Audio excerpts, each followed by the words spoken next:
हा बांगलादेश स्वतंत्र झाल्यापासून तर आतापर्यंत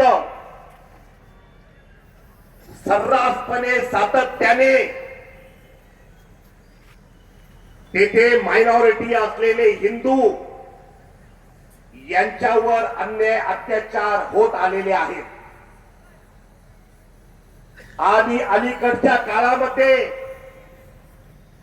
या अन्याय अत्याचाराचं प्रमाण जे आहे ते अत्यंत भयावह असं झालेलं आहे। आता नुकताच त्या ठिकाणी टिपू दास म्हणून राहत असलेला हिंदू युवक, हिंदू दलित युवक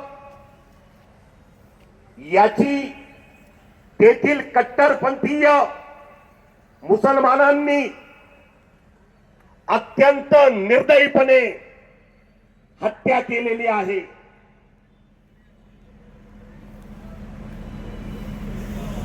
एक कुटुंब प्रमुख असलेला टिपू दास याची कुठल्याही प्रकारची चूक नसताना ईश निंदेचा त्याच्यावर आरोप लावून त्याच्यावर जमाव जो आहे कट्टरपंथीय मुसलमानांचा जमाव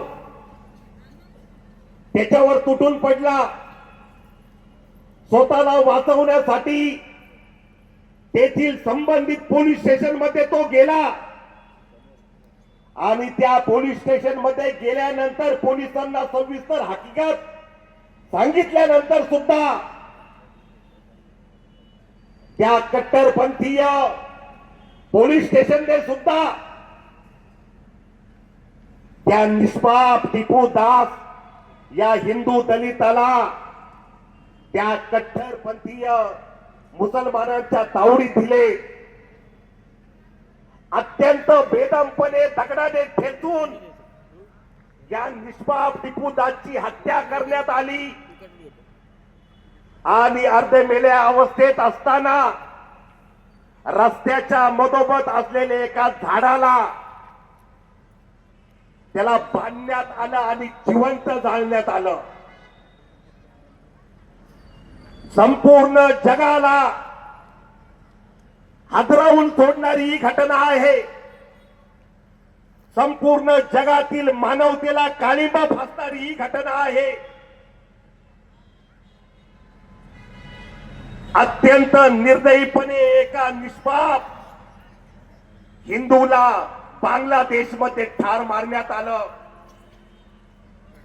त्याचप्रमाणे अमृत मंडल म्हणून एका हिंदूची त्या ठिकाणी हत्या करण्यात आली।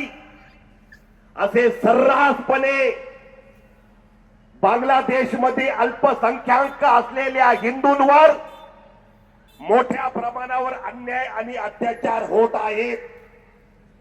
त्यांच्या हत्या केल्या जात आहेत। धर्मांधतेचा बुरखा घातलेले, कुठल्याही प्रकारचं तर्क नसलेले असे हे जिहादी मानसिकतेचे